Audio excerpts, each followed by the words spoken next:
श्री सच्चिदानंद सद्गुरु साईनाथ महाराज की जय।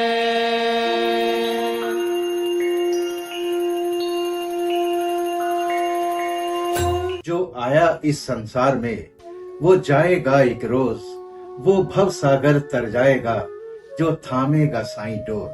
ओम श्री साईनाथाय नमः। आदरणीय साईं भक्तों, आप सभी को हृदय की गहराइयों से सादर प्रणाम। साईं ज्ञान गंगा के सभी एपिसोड्स को पसंद करने के लिए आपका दिल से आभार।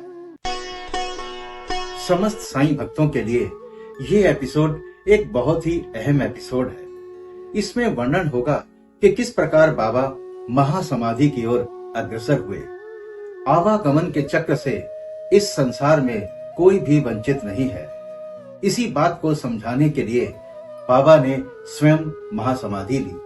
साथ ही इस एपिसोड में जानेंगे बाबा द्वारा रामचंद्र दादा पाटिल और तात्या कोते पाटिल की मृत्यु टालना, लक्ष्मीबाई शिंदे को बाबा द्वारा दान, भविष्य की आगाही, समस्त प्राणियों में बाबा का वास और अंतिम क्षण। आशा करते हैं कि साईं ज्ञान गंगा का ये नया वीडियो भी आपको अवश्य पसंद आएगा।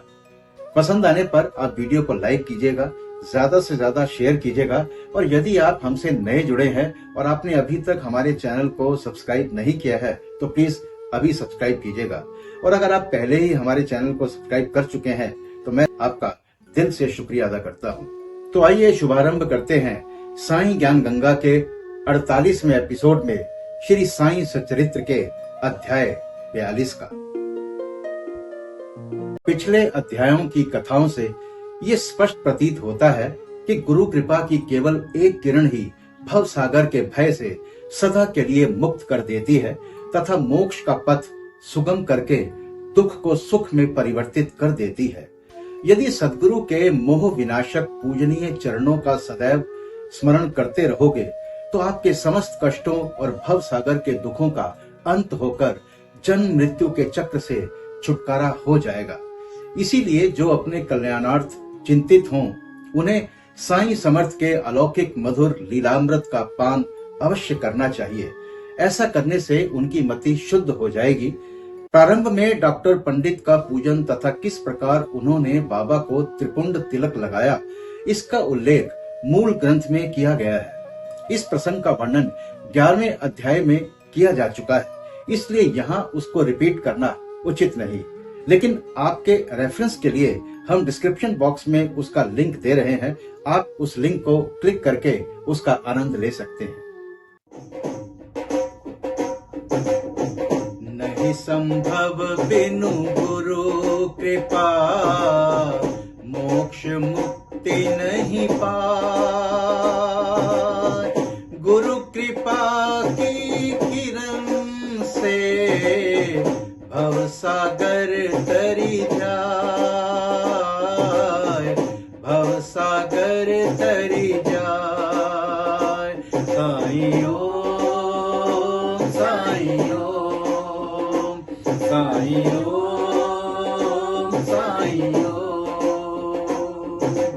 ओम साईं श्री साईं जय जय साईं, ओम साईं श्री साईं जय जय साईं, ओम साईं श्री साईं जय जय साईं, ओम साईं श्री साईं जय जय साईं, ओम साईं श्री साईं जय जय साईं, ओम साईं श्री साईं जय जय साईं।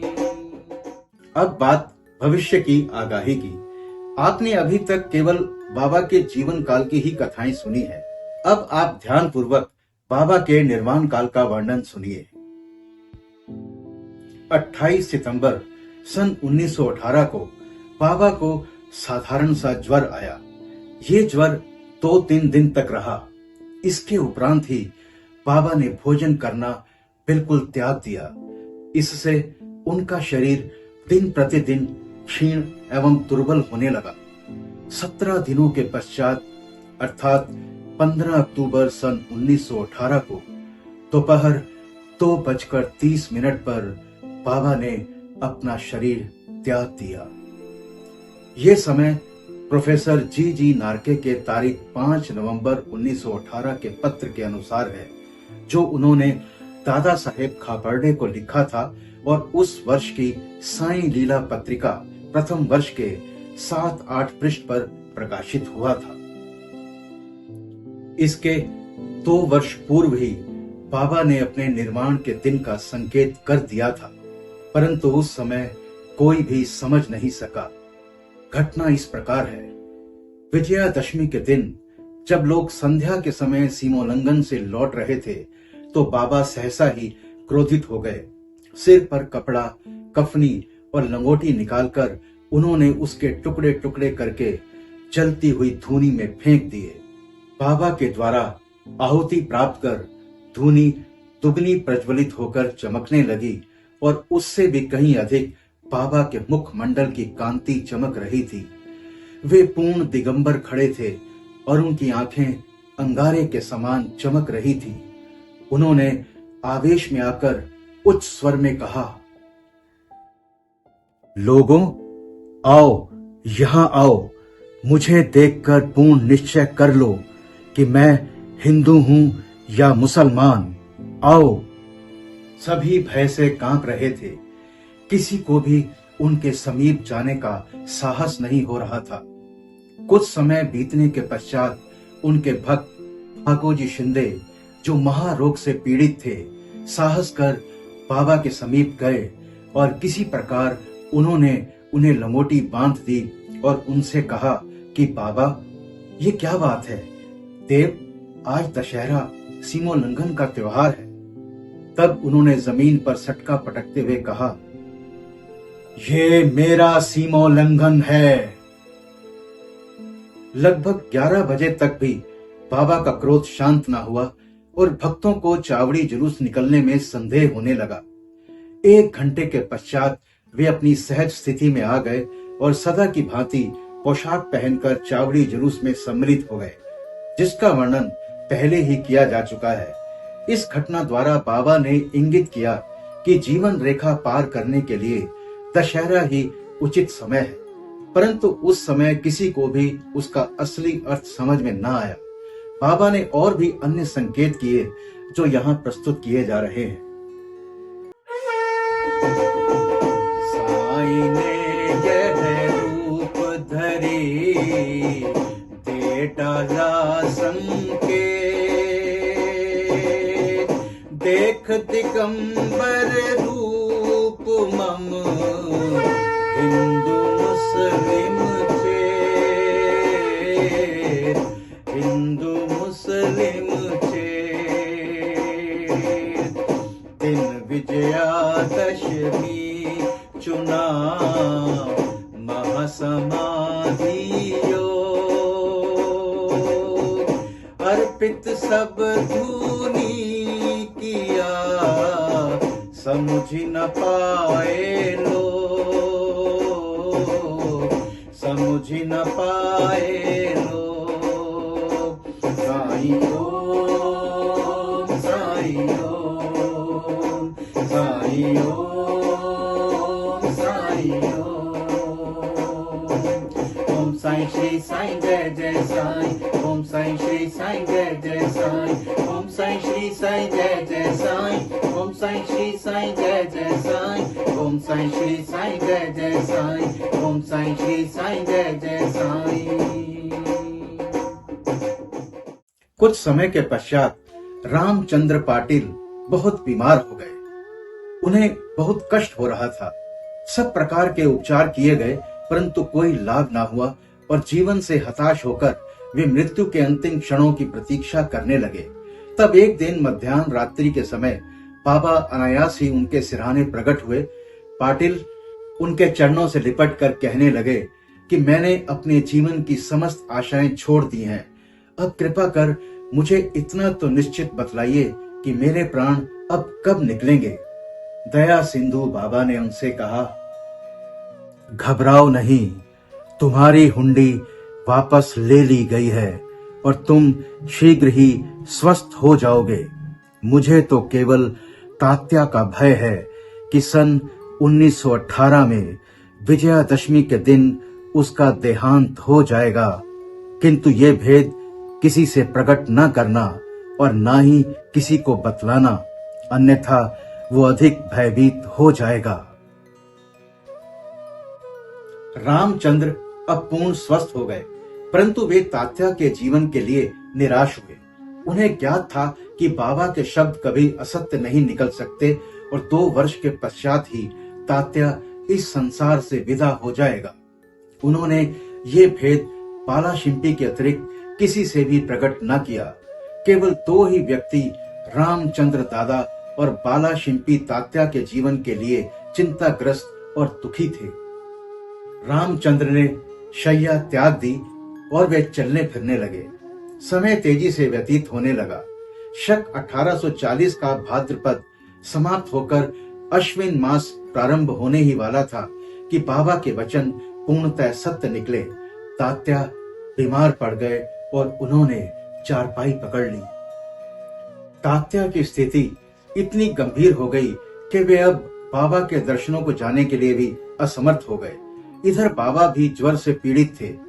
तात्या का पूर्ण विश्वास बाबा पर था और बाबा का भगवान श्री हरि पर, जो उनके संरक्षक थे। तात्या की स्थिति अब और अधिक चिंताजनक हो गई। वो हिलडुल भी ना सकता था और सदैव बाबा का ही स्मरण किया करता था। इधर बाबा की भी स्थिति उत्तरोत्तर गंभीर होने लगी। बाबा द्वारा बतलाया हुआ विजयादशमी का दिन भी निकट आ गया। तब रामचंद्र दादा और बाला शिंपी बहुत घबरा गए। उनके शरीर कांप रहे थे, पसीने की धाराएं प्रवाहित हो रही थी कि अब तात्या का अंतिम साथ है। जैसे ही विजयादशमी का दिन आया, तात्या की नाड़ी की गति मंद होने लगी और उसकी मृत्यु सन्निकट दिखलाई देने लगी। उसी समय एक विचित्र घटना घटी। तात्या की मृत्यु टल गई और उसके प्राण बच गए, परंतु उसके स्थान पर बाबा स्वयं प्रस्थान कर गए और ऐसा प्रतीत हुआ जैसे कि परस्पर हस्तांतरण हो गया हो। सभी लोग कहने लगे कि बाबा ने तात्या के लिए प्राण त्याग दिए। ऐसा बाबा ने क्यों किया, ये तो वे ही जाने, क्योंकि ये बात हमारी बुद्धि के बाहर की है। ऐसा भी प्रतीत होता है कि बाबा ने अपने अंतिम काल का संकेत तात्या का नाम लेकर ही किया था। दूसरे दिन 16 अक्टूबर को प्रातःकाल बाबा ने दासगणु को पंढरपुर में स्वप्न दिया और उस सपने में बाबा दासगणु से कहने लगे, द्वारका माई मस्जिद अर्र करके गिर पड़ी है। शिरडी के प्राय सभी तेली तंबोली मुझे कष्ट देते थे, इसलिए मैंने अपना स्थान छोड़ दिया है। मैं तुम्हें ये सूचना देने आया हूं कि कृपया शीघ्र वहां जाकर मेरे शरीर पर हर तरह के फूल इकट्ठा कर चढ़ाओ। दासगणु को शिरडी से भी एक पत्र प्राप्त हुआ और वे अपने शिष्यों को साथ लेकर शिरडी आए तथा उन्होंने बाबा की समाधि के समक्ष अखंड कीर्तन और हरि नाम प्रारंभ कर दिया। उन्होंने स्वयं फूलों की माला गूंथी और ईश्वर का नाम लेकर समाधि पर चढ़ाई। बाबा के नाम पर एक बृहद भोज का भी आयोजन किया गया।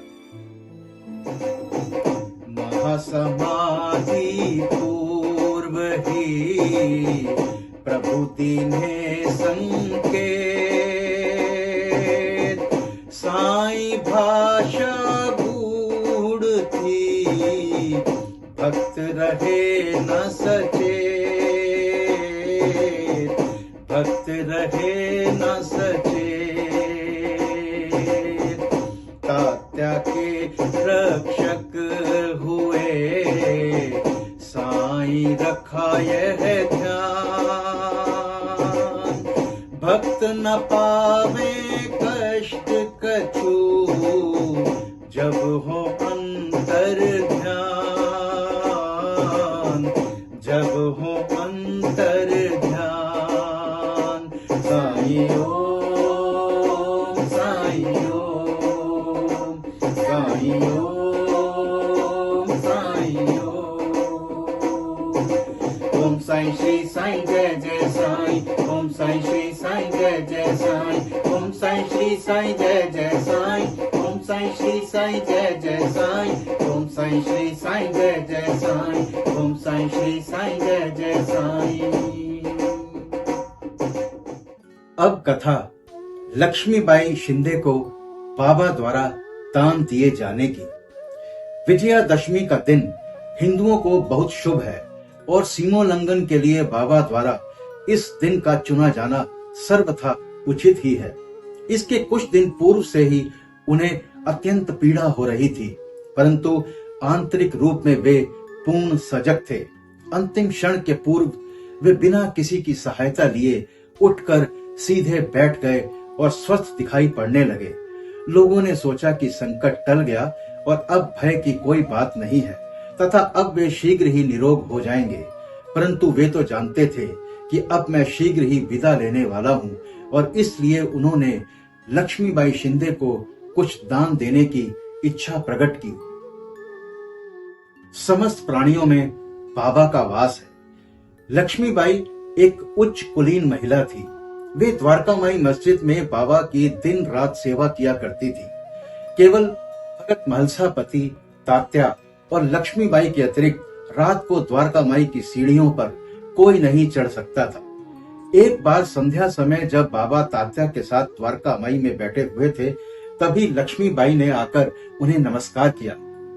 तब बाबा लक्ष्मीबाई से कहने लगे, अरे लक्ष्मी, मैं अत्यंत भूखा हूं। लक्ष्मीबाई ये कहकर लौट पड़ी कि बाबा थोड़ी देर ठहरो, मैं अभी आपके लिए रोटी लेकर आती हूं। उन्होंने रोटी और साग लाकर बाबा के सामने रख दिया, जो उन्होंने एक भूखे कुत्ते को दे दिया। तब लक्ष्मीबाई कहने लगी, बाबा ये क्या, मैं तो शीघ्र गई और अपने हाथ से आपके लिए रोटी बनाकर लाई। आपने एक ग्रास भी ग्रहण किए बिना उस कुत्ते के सामने डाल दिया। तब आपने व्यर्थ ही मुझे ये कष्ट क्यों दिया? बाबा ने उत्तर दिया, व्यर्थ दुख ना करो। कुत्ते की भूख शांत करना मुझे तृप्त करने के बराबर ही है। कुत्ते की भी तो आत्मा है। प्राणी चाहे भले ही भिन्न आकृति प्रकृति के हों, उनमें कोई बोल सकते हैं और कोई मूक हैं, परंतु भूख सबकी एक जैसी ही है। इसे तुम सत्य जानो कि जो भूखों को भोजन कराता है वो यथार्थ में मुझे ही भोजन कराता है। ये एक अकाट्य सत्य है। इस साधारण सी घटना के द्वारा बाबा ने एक महान आध्यात्मिक सत्य की शिक्षा प्रदान की कि बिना किसी की भावनाओं को कष्ट पहुंचाए किस प्रकार उसे नित्य व्यवहार में लाया जा सकता है। इसके पश्चात ही लक्ष्मीबाई उन्हें नित्य ही प्रेम और भक्ति पूर्वक दूध, रोटी व अन्य भोजन देने लगी, जिसे वे स्वीकार कर बड़े चाव से खाते थे। वे उसमें से कुछ खाकर शेष लक्ष्मीबाई के द्वारा ही राधा कृष्ण माई के पास भेज दिया करते थे। उस उच्छिष्ट अन्न को वे प्रसाद स्वरूप समझकर प्रेम पूर्वक पाती थी। इस रोटी की कथा को असंबंध नहीं समझना चाहिए। इस कथा से ये सिद्ध होता है कि सभी प्राणियों में बाबा का निवास है, जो सर्वव्यापी हैं, जन्म मृत्यु से परे हैं, अमर हैं। बाबा ने लक्ष्मीबाई की सेवाओं को सदैव याद रखा। बाबा उन्हें भूल भी कैसे सकते थे। देह त्याग के बिल्कुल पूर्व बाबा ने अपनी जेब में हाथ डाला और पहले उन्होंने लक्ष्मी को 5 रुपए और बाद में 4 रुपए, इस प्रकार कुल 9 रुपए दिए। ये 9 की संख्या इस पुस्तक के अध्याय 21 में वर्णित नवविधा भक्ति की द्योतक है, अथवा ये सीमोल्लंघन के समय दी जाने वाली दक्षिणा भी हो सकती है। लक्ष्मीबाई एक सुसंपन्न महिला थी, अतएव उन्हें रुपयों की कोई आवश्यकता न थी। इस कारण संभव है कि बाबा ने उनका ध्यान प्रमुख रूप से श्रीमद् भागवत के स्कंद 11 अध्याय 10 के श्लोक संख्या 6 की ओर आकर्षित किया हो, जिसमें उत्कृष्ट कोटि के भक्त के 9 लक्षणों का वर्णन है, जिनमें से पहले 5 और बाद में 4 लक्षणों का क्रमशः प्रथम और द्वितीय चरणों में उल्लेख हुआ है। बाबा ने भी उसी क्रम का पालन किया। पहले 5 और बाद में 4, कुल 9। केवल 9 रुपए ही नहीं, बल्कि 9 के कई गुने रुपए लक्ष्मीबाई के हाथों में आए गए होंगे, किंतु बाबा के द्वारा प्रदत्त ये 9 रुपए का उपहार वो महिला सदैव स्मरण रखेगी। अब बात अंतिम क्षण की। बाबा सदैव सजग और चैतन्य रहते थे और उन्होंने अंतिम समय भी पूर्ण सावधानी से काम लिया। अपने भक्तों के प्रति बाबा का हृदय प्रेम, ममता या मोह से ग्रस्त ना हो जाए, इस कारण उन्होंने अंतिम समय सबको वहां से चले जाने का आदेश दिया। चिंता मग्न काका साहेब दीक्षित, बापू साहेब बूटी और अन्य महानुभाव जो द्वारका माई में बाबा की सेवा में उपस्थित थे, उनको भी बाबा ने वाड़े में जाकर भोजन करके लौट आने को कहा। ऐसी परिस्थिति में वे बाबा को अकेला छोड़ना तो नहीं चाहते थे, परंतु उनकी आज्ञा का उल्लंघन भी तो नहीं कर सकते थे। इसलिए इच्छा ना होते हुए भी उदास और दुखी हृदय से उन्हें वाड़े को जाना पड़ा। उन्हें विदित था कि बाबा की स्थिति अत्यंत चिंताजनक है और इस प्रकार उन्हें अकेले छोड़ना उचित नहीं है। वे भोजन करने के लिए बैठे तो, परंतु उनके मन कहीं और बाबा के साथ ही थे। अभी भोजन समाप्त भी ना हो पाया था कि बाबा के नश्वर शरीर त्यागने का समाचार उनके पास पहुंचा और वे अधपेट ही अपनी थाली छोड़कर द्वारका माई की ओर भागे और जाकर देखा कि बाबा सदा सदा के लिए बयाजी आपा कोते की गोद में विश्राम कर रहे हैं।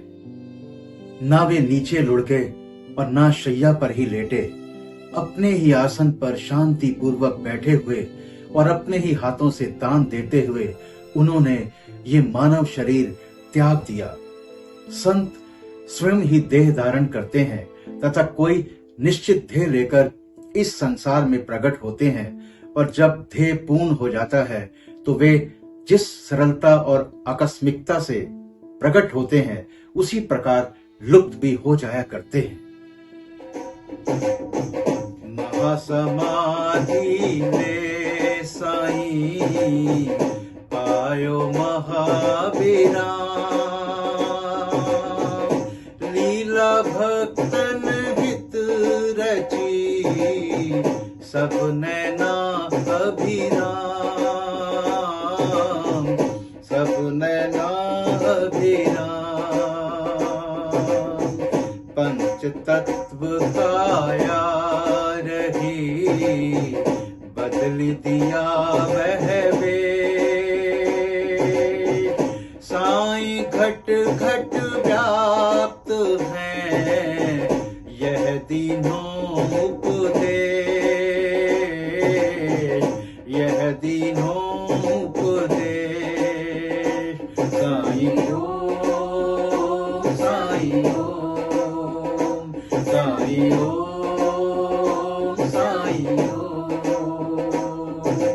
ओम साईं श्री साईं जय जय साईं, ओम साईं श्री साईं जय जय साईं, ओम साईं श्री साईं जय जय साईं, ओम साईं श्री साईं जय जय साईं, ओम साईं श्री साईं जय जय साईं, ओम साईं श्री साईं जय जय साईं। श्री साईं सचरित्र का अध्याय 42 यहाँ संपन्न होता है। आशा करते हैं कि ये वीडियो आपको अवश्य पसंद आया होगा। अगर ऐसा है तो वीडियो को लाइक कीजिएगा, ज्यादा से ज्यादा शेयर कीजिएगा और यदि आप हमसे नए जुड़े हैं और आपने अभी तक हमारे चैनल को सब्सक्राइब नहीं किया है तो प्लीज अभी सब्सक्राइब कीजिएगा। तो मिलते हैं आपसे साईं ज्ञान गंगा के अगले एपिसोड में एक नए अध्याय के साथ। तब तक मस्त रहिए, स्वस्थ रहिए, साईं नाम जपते रहिए। बाबा सबको स्वस्थ रखेंगे, सबका भला करेंगे। ओम श्री साईनाथाय नमः। अनंत कोटि ब्रह्मांड नायक राजाधिराज योगी राज पर ब्रह्म श्री सच्चिदानंद सद्गुरु साईनाथ महाराज की जय।